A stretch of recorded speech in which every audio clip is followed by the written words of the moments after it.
Good morning সকলকে। আমি পলি সংসারে তোমাদের সকলে স্বাগত। আশা করি তোমরা সকলে ভালো আছো আর আমিও ভালো আছি। আর যে যেখান থেকে দেখছো না কেন অনেক অনেক ভালোবাসা সকলকে আমার তরফ থেকে। আর এখন আজকে বৃহস্পতিবার, এখন বাজে 6:45। আর ছেলের আজকে স্কুল ছুটি, টিচার্স ডে। ছুটি নয়, যাবে 9টা থেকে। আর সেইভাবে হুড়োহুড়ি নেই। ভাবলাম যে উঠলাম 6টার সময়, ঘুম ভেঙে গেছে। আর উঠে ভাবলাম যে কি করবো, তা জামাগুলো কেচে মিলে দিয়ে চলে আসি বলে জামাগুলো মিলতে এসেছি। এখনও কিছু কাজ করিনি। ঘরে যে একটু ভাবছি ঘরটা পরিষ্কার করব, ওই একটা তাকটা, ভিতর ঘরের তাকটা পুরোটা পরিষ্কার করবো ভাবছি।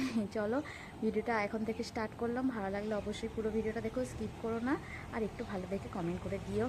আর দেখো বাইরেটা রোদ্দুরে ভর্তি, 6:45 বাজে। 6টা থেকেই রোদ্দুর, 5টা থেকেই রোদ্দুর বেরিয়ে যাচ্ছে এখন। এই যে দেখো কি সুন্দর লাগছে দেখতে, কিন্তু প্রচণ্ড গরমও করছে এই কদিন। আর এখানে যে 2 বালতি জামা কাপড় কেচে নিয়েছি, মিলে দিই চলো। আর এই যে দেখো হচ্ছে যে জামা কাপড়গুলো মিলতে এসেছি। জামা কাপড়গুলো সব তাড়াতাড়ি করে মিলে দিই। কম্বলগুলো কেচেছি, অনেক কিছু এখন কদিন কাঁচা হয়ে যাচ্ছে, এত কাঁচা পরিষ্কার করা হয়ে যাচ্ছে যে কি বলি, বলার নয়। বা শরীরের উপর নয় প্রেশার পড়ে যাচ্ছে, এত শরীরটা খারাপ হয়ে যাচ্ছে, বলবো কি বলো। খুব কষ্ট হচ্ছে, কিন্তু কি করব, একবার ভালো করে ডিপ ক্লিন করে নিলে তারপরে পুজোর সময়, এমনিতে প্রত্যেক সপ্তাহে ঘর পরিষ্কার করি, সপ্তাহে একদিন করে ভালো করে পরিষ্কার করে নিই। বাদ বাকি দিন সমস্ত জিনিসপত্র মানে পোছাপুছি আমি ডেলি করি। একদিন ভালো করে পরিষ্কার করে নিলে তারপরে আস্তে আস্তে হয়ে যাবে। দেখো এইগুলো আমি না বিয়ের পরে একটা মানে চুড়ি টুড়িগুলো কিনেছিলাম, অনেক কাঁচের চুড়ি কিনেছিলাম, অনেক ভেঙে গেছে। কিন্তু এই ইয়েলো চুড়িটা দেখছি সবই ঠিক আছে, একটা চুড়ি ভেঙে গেছে। আর আমি একটু পরেছিলাম, পরে দেখলাম। আর এগুলো খুব শখ করে কিনেছিলাম, এখন আর পরেই না, শখই হয় না। আর এই যে কানেরগুলো, এগুলো সব আমার বিয়ের আগের। আমি বিয়ের আগে মানে প্রচুর কানে নেল পালিশ কিনতে খুব ভালোবাসতাম, খুব মানে। আর ওই যে হারটা দেখলে, ওই হারটা আমার একটা বোনের বিয়েতে কিনেছিলাম, ওই একবারই পরেছি, তারপরে জীবনে পরিনি। তারপরে ছেলের কতগুলো টিফিন বক্স, পেন্সিল বক্স, সেগুলো সব তুলে রেখে, ছেলের বই খাতা, ওই যে যেই তাকটা থাকে সেখানটা পরিষ্কার করে নিয়ে, আর যে জামা কাপড় থাকে এখানটাও ভালো করে পরিষ্কার করে নিলাম। গোছাইনি, কেন ওখানে একটা কাপড় পাতা থাকে, সেই কাপড়টা নয় ভিজে আছে, কেচে মিলে দিয়ে এসেছি, সেটা শুকিয়ে যাক তারপরে এখানে মেলবো। তারপরে দেখো নিচে এখানে মানে টুকিটাকি বাসন কোসনগুলো থাকে, সেইগুলো ভালো করে নামিয়ে ওখানটা ঝেড়ে পুছে গুছিয়ে দিয়েছি। দিয়ে দেখো ছেলে ঘুম থেকে উঠে গেছে। এই যে দেখো এখন বাড়িতে গেল 11:15 বাজে। এখন আমি এই রান্নাঘরে ঢুকেছি, রান্না বান্না করবো, সবজি টবজি এই কাটলাম। আর হচ্ছে যে ওই যে তাকটা আজকে পরিষ্কার করছিলাম, বাপরে বাপ, হেঁচে হেঁচে মরে যাচ্ছি পুরো, একবারে নাক পুরো যেন একদম সব ধুলো নাকের ভিতর ঢুকে গেছে, এরকম কষ্ট হচ্ছে। এখনো কিছুই হয়নি, এখনো খাটের নিচে পরিষ্কার করব, রান্নাঘর পরিষ্কার, বাইরের ঘর পরিষ্কার, সবই বাকি রয়েছে।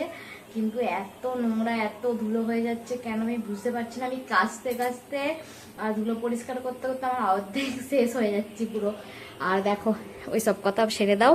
আর রান্না হবে, এই যে ডাল সিদ্ধ করে নিয়েছি, প্রেসার কুকারে বসানো আছে, ছেলের দুধ গরম হচ্ছে, ফুটছে, ফুটুক একটু।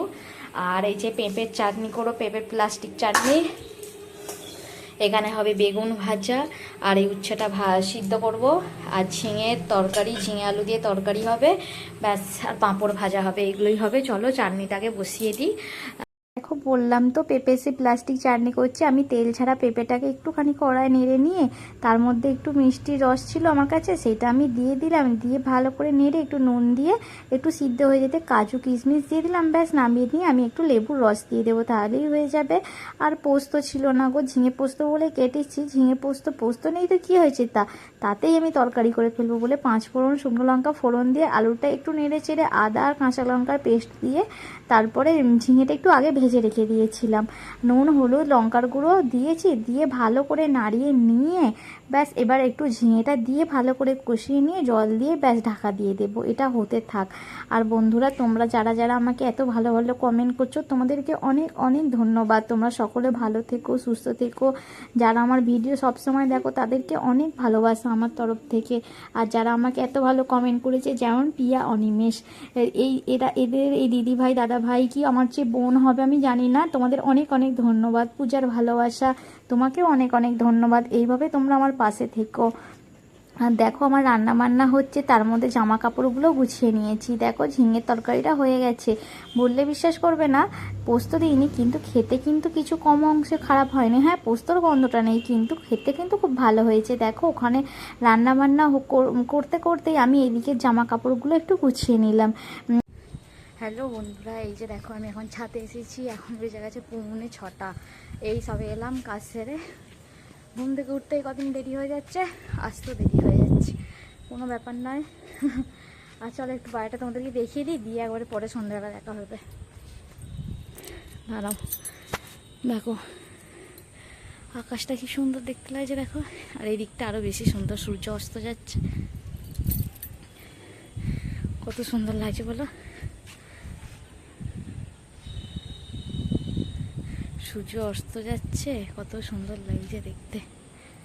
এই যে চলো এখনের মতো আসি, আবার পরে দেখা হচ্ছে তোমাদের সাথে সন্ধেবেলা। হ্যালো বন্ধুরা, এই যে দেখো এখন বাজে 10টা বাজতে গেল, 10টা বাজতে 10-15 মিনিট ওরকম, 10 মিনিট মনে হয় বাকি থাকবো এরকম, কি 10টাই বাজে। কারণ তখন অনেকক্ষণ আগে দেখলাম 10:15, মানে এখন 10টা নিশ্চয়ই বেজে যেয়ে থাকবে। আমি রান্না বান্না করতে চলে এসেছি। আজকে বৃহস্পতিবার, ছেলে অনেক দিন থেকে বলছে পরোটা খাবে, অনেকদিন হলো আমাদের পরোটা হয়নি। আর ছেলে বলছে পরোটা খাবে। আমি জানি শনিবার দিন তো গণেশ পুজো আছে, গণেশ পুজো তো আমাদের পুরো একদম আদা দিয়ে তরকারি হবে, সব হবে, একদম নিরামিষ খাই। ভাবলাম সেদিনকে করবো, আমরা ভাবলাম যে একটুখানি করি, অল্প করে একটু আটা আর অল্প একটু ময়দা দিয়ে পাইল করে মাখিয়ে রেখেছি। আর এখানে দেখো আলুর দম হবে। এই যে টমেটোটাকে একটু গ্রেট করে নিয়েছি, আর মিক্সিতে ছোটো জারটা নষ্ট হয়ে গেছে, ঠিক করার জন্য তোমাদের দাদাভাইকে দিয়েছি, ও এখন দোকানে রেখে দেবে, এখন কবে ঠিক হবে। আর দেখো ছোট আলু সিদ্ধ করে নিয়েছি, আর প্রেসার কুকার এখানে বার করে রেখেছি, ধোবো। আর একটু আদা রসুনের, বৃহস্পতিবার আমি আদা রসুনটা খাই, অন্য কোনো পুজো টুজো হলে খাই না। আর অঘ্রাণ মাসের বৃহস্পতিবার, পৌষ মাসের বৃহস্পতিবার রসুন টসুন খাই না। আর চলো এতে তরকারিটা বসিয়ে দিই, তারপরে পরোটা হবে। দেখো আলুর দম করব, একটু আদা কাঁচা লঙ্কার পেস্ট দিয়ে দিয়েছি, এবার টমেটোটা গ্রেট করে রেখেছি ওইটা দিয়ে দেবো, দিয়ে মশলা দিয়ে আর আলুটা দিয়ে কষিয়ে নেব।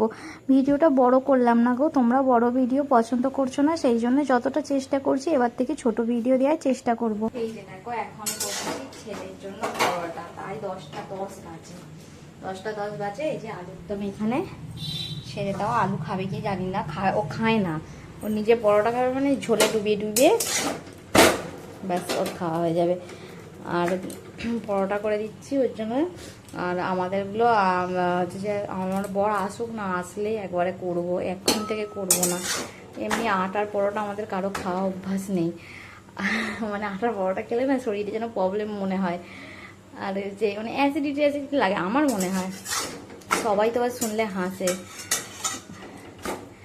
আর যে গরম গরম করবো, আটা একটু ময়দা পাইল দিয়েছি, কিন্তু আটাও আছে তো, এটা কেমন ঠান্ডা গেলে গন্ধ করে, ওই জন্য একটু পরে করবো। আমার বর তো আসবে 10:30টার পর, আর ওই জন্য ভাবলাম যে আগে বা ছেলেকে করে খেতে দিয়ে দিই, আর ও খাক, তারপরে আমরা 10:30 বাজুক না করবো আমাদের। চলো খাওয়াগুলো করে নিই। দেখো ছেলেকে পরোটা বানিয়ে দিচ্ছি, ছেলেকে তাড়াতাড়ি বানিয়ে দিয়ে তাড়াতাড়ি খাওয়ার চেষ্টা করছি। এবার থেকে ছেলেকে তাড়াতাড়ি দিয়ে দেবো ভেবে রেখেছি, সব কিছু যদি টাইমের মতো হয়ে যায়। দেখো পরোটাগুলো দেখতে কত সুন্দর লাগছে না, ছেলেকে দিয়ে দিলাম, ও তো কত খুশি, ও তো পরোটা পেলে অনেক খুশি। এইবারে অনেক দিন করেছিলাম না পরোটা, সেই জন্য দেখো ও তো দেখে কত নাচানাচি করছে। আর দেখো আমরাও খেতে বসে গেছি, আমি যখন খেতে বসেছি অনেকটা দেরি, তখন ছেলেকে অনেকক্ষণ আগে খাইয়ে দিয়েছি। চলো আমরা খাওয়া দাওয়া করে নিই ততক্ষণ। আর তোমরা কি করবে বলো, তোমাদেরকে তো আর নিয়ে এসে খাওয়াতে পারছি না, কখনো সুযোগ হলে অবশ্যই তোমাকে আমাদের বাড়িতে ডাকবো, ডেকে খাওয়াবো তোমাদেরকে। বাই, গুড নাইট, জয় জগন্নাথ।